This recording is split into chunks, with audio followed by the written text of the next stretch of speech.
la Coréenne, elle a éliminé Diane von Kersenbrock. Là aujourd'hui sur cette Coupe du Monde, donc à la mort subite. La mort subite, on le rappelle, c'est quand le score à la fin du temps est à égalité, on va retirer une minute, on va tirer au sort.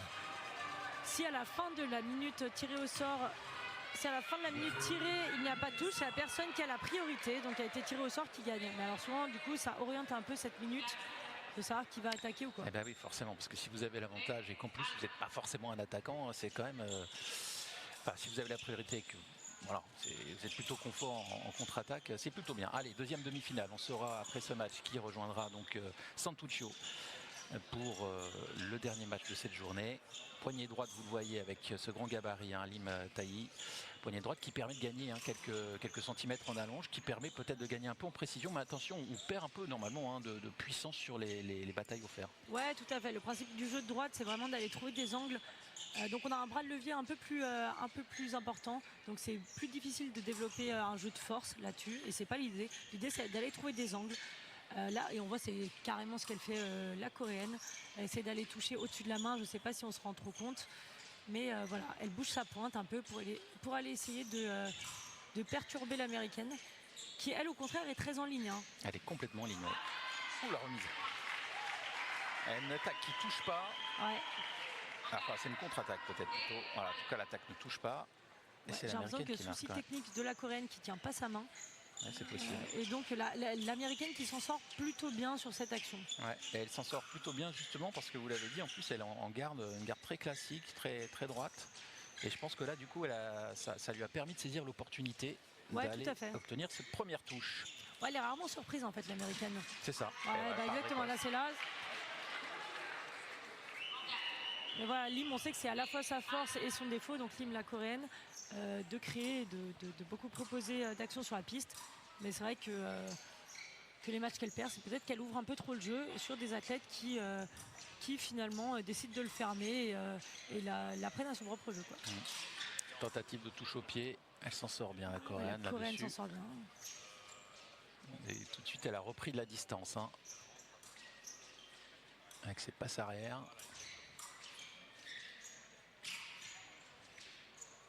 Ah, la Corée, une grande nation d'épée aussi, ça depuis très longtemps. Et les États-Unis omniprésents dans toutes les armes maintenant. Oui, tout à fait. En Coréenne, on a Serason qui est quand même une athlète à suivre, une gauchère poignée droite. Et elle a été championne du monde, je pense que c'était il y a 3 ans, peut-être un peu plus. Mais bon, c'est une athlète assez impressionnante par sa technique. Alors encore une fois, une poignée droite. Et c'est un tout petit gabarit. Je pense qu'elle fait moins d'1m70. Alors là, on a la minute de passivité qui a été atteinte. On va expliquer un petit peu les règles. Il va y avoir un carton jaune, alors qui est carton jaune de passivité. C'est un carton jaune particulier qu'on ne mélange pas avec un carton jaune de faute. Tout simplement parce qu'il n'y a pas eu de touche pendant 1 minute. Un peu plus d'1 minute du coup. Donc pour l'instant, c'est juste un avertissement sans conséquence. Par contre, s'il se passe encore cette minute de pénalité, de passivité, pardon. Oh, la belle touche au pied. Oh, superbe. On va la revoir peut-être au ralenti. C'est notre... touche c'est une autre pénalité, ce sera un touche partout. Et par contre, qu'est-ce qui se passe s'il y a une 3e fois la pénalité? Parce que ça change tout le temps ce règlement. Maintenant, le match s'arrête automatiquement. Alors, 3e pénalité, s'il y a une 3e minute sans touche, donc c'est l'athlète qui mène au score. Donc là, là actuellement, ce serait Ussician qui gagnerait le match. C'est ça.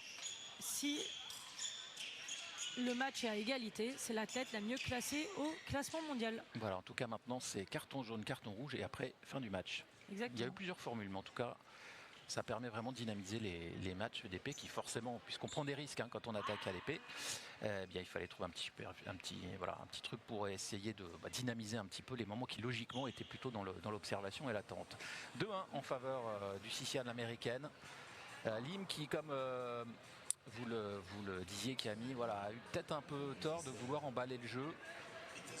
Ouais, tout à fait. Pour moi, elle a eu raison d'aller prendre ce carton jaune, en fait, de repréparer longtemps pour montrer à l'américaine aussi, d'essayer de faire attaquer l'américaine qui elle est assez sereine dans ce qu'elle propose, qui est assez sereine dans son jeu, qui va pas attaquer si elle sent que c'est pas le moment. Et c'est dur d'attaquer sur Lim qui est très forte en défense. Hein. Donc je pense qu'elle a eu raison de prendre ce carton jaune plutôt que de retenter une énième attaque au bout de 30 secondes. Et finalement, je pense qu'elle avait peur de tomber dans la parade de l'américaine, donc très bien. Je trouve que c'est cohérent avec la tactique à mettre en place actuellement.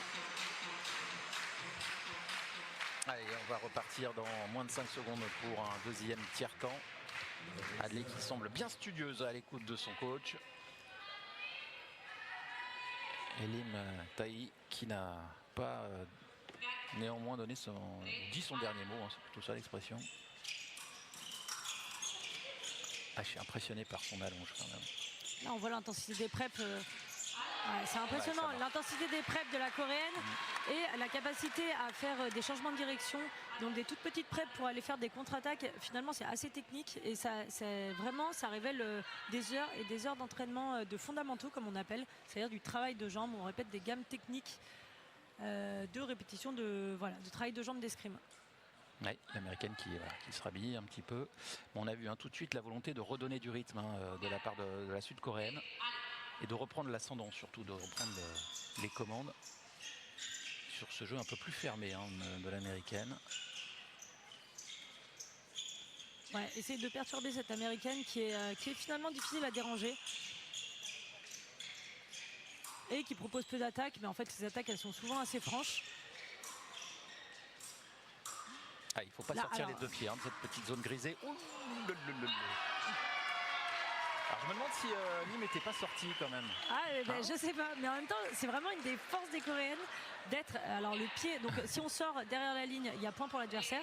Les Coréennes sont super fortes pour faire pour avoir seulement un bout de pied qui dépasse et aller quand même rattraper la touche. Moi ça m'a toujours épaté. Bon, là, elle s'est prise quand même une touche, mais bon, voilà. Je ne sais pas si elle n'était pas sortie. Physiquement, c'est super dur à faire. Il faut être souple. Franchement, c'est impressionnant. Moi, je ne peux plus faire ça. Je n'ai plus d'ailleurs.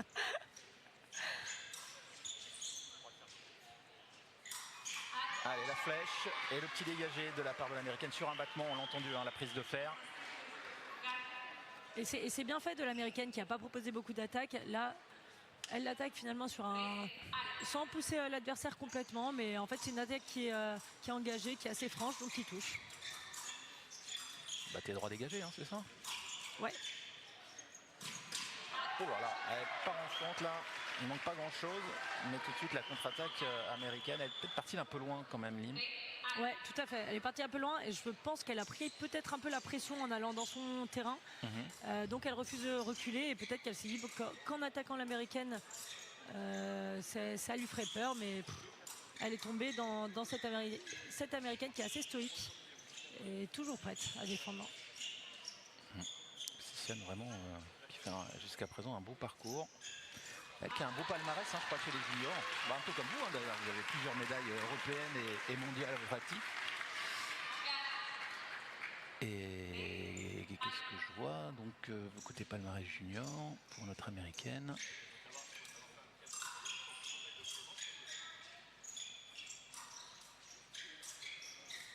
Elle a fait des podiums en Grand Prix aussi, Coupe du Monde senior. Ouais. Non, elle est très régulièrement dans les au moins quarts de finale. C'est assez impressionnant la capacité qu'elle a à dérouler vers l'avant l'américaine sans erreur technique, parce que finalement elle propose très peu d'attaques, mais ce qu'elle propose, c'est très coordonné, c'est très placé. Et donc c'est difficile pour la Coréenne qui ne s'attend pas forcément à ce que l'américaine attaque. Alors visuellement on n'a pas l'impression que ces flèches sont hyper rapides, mais bon j'imagine que c'est quand même le cas, mais visuellement ça donne pas cette impression. Effectivement, et finalement c'est pas son explosivité qui lui permet de toucher, mais je pense que c'est vraiment une question de moment et de coordination. Et de rythme, c'est ça. Et le fait d'être toujours placé, en fait il y a très peu de déchets comme on dit en tout cas chez les escrimeurs, ça veut dire très peu d'erreurs techniques. Oui, on dit ça dans le sport en général, peu de déchets, pas d'erreurs techniques. Génial. Voilà, on voit la Coréenne qui essaie de jouer un peu plus avec sa pointe, peut-être pour essayer de déranger un peu l'américaine. Ouais, je suis pas sûr que ça la perturbe l'américaine. Non, pas tant, effectivement. Elle n'a pas la naïveté de se laisser ensorceler par ça, la preuve. Elle reste calme et elle contre. Et elle mène de 5 touches 8-3 en faveur Ussician. Et puis c'est assez malin Ussician le jeu qu'elle propose. Là elle propose des défensives de pointe, c'est-à-dire des contre-attaques quand elle est à distance, quand l'autre fait vraiment une erreur un peu trop loin. Et par contre quand elle a besoin d'utiliser le fer, d'utiliser la parade sur des distances un peu plus courtes, elle n'hésite pas. Donc voilà, elle propose une variation qui est très intéressante l'américaine, hein, qui lui permet d'être à ce score à 8-3. Ouais. Allez, une double. Et bien là encore, Ussician a fait une défensive de pointe, une contre-attaque sur l'attaque de la coréenne. Alors, vous avez vu l'américaine qui a redressé la lame de son épée. Il faut toujours le faire à côté de la piste. Il faut demander à l'arbitre déjà avant de pouvoir le faire et le faire en dehors de la piste. C'est ce qui a été fait et je pense qu'on va avoir le droit à une troisième manche. On va rester à 9-4 au terme de ce deuxième tiers-temps et on a le droit à un beau match, hein, Camille. C'est vrai que bon là l'avantage il est forcément au score en faveur de l'américaine. Mais une petite finale, Lim Santuccio, c'est vrai que ça pourrait être joli. Pour l'instant, on n'est pas parti vers ça. Hein. Mais bon, sait-on jamais. Ouais, tout à fait. En tout cas, ça va être des matchs intéressants. Il fait super chaud, hein, là, on peut le voir. Regardez là. Oh non, elle a encore le talon. Elle a encore le talon. Non, mais c'est impressionnant. Franchement, non, mais ce truc-là, on ne travaille pas du tout en France, mais les Coréennes, c'est vrai que quand on voit juste des gammes techniques qu'elles répètent en travail de jambes. En fait, les fentes vers l'avant et là, les fentes vers l'arrière, en l'occurrence, c'est absolument pas instinctif, c'est pas naturel, mais elles le font très bien. Et ça fait vraiment partie de leur jeu. On sait très bien qu'elles vont l'utiliser. Et voilà, c'est vrai que physiquement, d'utiliser ce type de fente arrière en demi-finale, c'est costaud quoi. Enfin, ça en dit long aussi sur les conditions. Encore, les matchs qui ont précédé, donc arrivé en demi-finale, vous êtes déjà pas mal émoussé quand même. Mais les Coréens, alors je parlais de l'épée coréenne, mais il y a, bien sûr, ils sont présents dans toutes les armes. Hein. Il y a bien sûr le fleuret et puis le sabre. Il y a même une série télévisée qui a été diffusée sur une plateforme que je ne citerai pas, qui diffuse une série dont les héroïnes sont des sabreuses. Vous saviez ça? Ah mais non, mais je savais pas du tout. Il faut regarder un peu les séries là. On n'est pas au courant, c'est grave. Hein. Si moi je suis pas au courant. Alors... Voilà, une série consacrée à l'escrime qui se déroule en Corée et que Camille regardera d'ici demain. Pour les épreuves par équipe, hein, je rappelle, demain épreuve par équipe. Là on voit une autre tendance de match, hein. Donc là la Coréenne elle a décidé clairement de... Oh là là là, la parade et la riposte qui a raté. Voilà, elle s'en sort mais voilà, bien, une autre tendance de match où la Coréenne elle a décidé de presser, donc de mettre la pression à l'américaine, de la pousser dans son terrain. De toute façon là il faut qu'elle prenne des risques, Lim, hein, parce qu'elle est menée de 6 touches. L'américaine est suffisamment mature malgré son jeune âge pour ne pas prendre de risques. Ouais, coup double sur cette part de riposte. La remise de la Coréenne qui touche. Mais c'est dans le même temps. Et ça fait 11-5. Ouais, et puis il faut toujours rester quand même très actif face à cette Coréenne qui peut enchaîner les touches, qui a cette capacité à enchaîner les touches si le moment tourne un peu en sa faveur. Elle a un jeu assez technique et assez explosif pour ça. Donc voilà, je pense que... ça passe à côté. La pointe de Lim qui est passée vraiment à côté de la cible. Là, je pense qu'elle a du mal à s'engager parce qu'elle a peur de tomber dans la parade de l'américaine.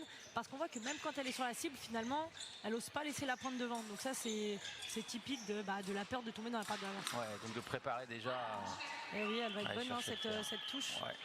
Ouais, elle est bonne, il n'y a pas de doute là-dessus. 13-5, 2 petites touches encore pour l'américaine et elle rejoindra Alberta Santuccio en finale de cette épreuve de Coupe du Monde organisée à Saint-Maur au stade Pierre Brossolette. Ça nous propose des belles images avec jolie lumière, hein, je trouve.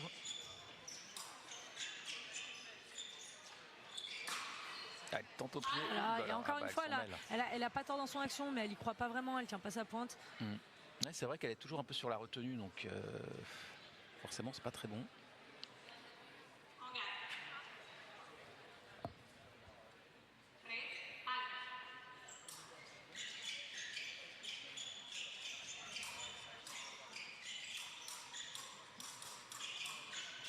Là, elle varie un peu les préparations. On voit qu'elle utilise plus le fer dans la préparation. Je pense qu'elle est un peu à court d'idées, la Coréenne. Là. Elle est un peu en difficulté. Donc là, elle essaye de taper sur le fer de l'autre pour peut-être pour essayer de trouver d'autres...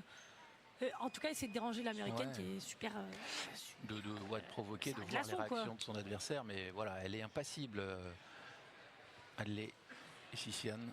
Voilà, elle décide de changer d'épée. Je pense que c'est. Ouais, c'est pour casser le. C'est un peu tard pour le faire parce que 14-5. Il faut mieux casser un petit peu avant. Mais c'est vrai que là, elle trouve pas de solution, Lim. Et là, 9 touches de retard à l'épée. Il suffit d'une double pour que l'américaine se qualifie. Ça semble compliqué à une 30 de la fin pour la coréenne. Puis l'américaine, elle est sérieuse, donc elle va pas aller balancer cette touche. Elle sait qu'elle a une touche à mettre. Elle reste bien sérieuse dans son plan de jeu.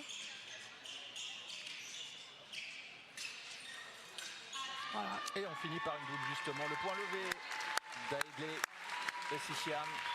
Regardez, elle fait toute jeune. Elle fait toute jeune. Et elle reste calme, elle a raison, parce qu'elle va aller affronter l'italienne en finale. Voilà, il y a une belle épreuve de Coupe du Monde à aller chercher. Donc il faut rester calme, évidemment.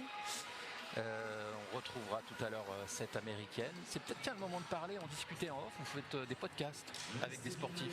Mais tout à fait. Alors avec une athlète de l'équipe de France, Diane von Kersenbroek, qui a fait d'ailleurs un tableau de 32 aujourd'hui.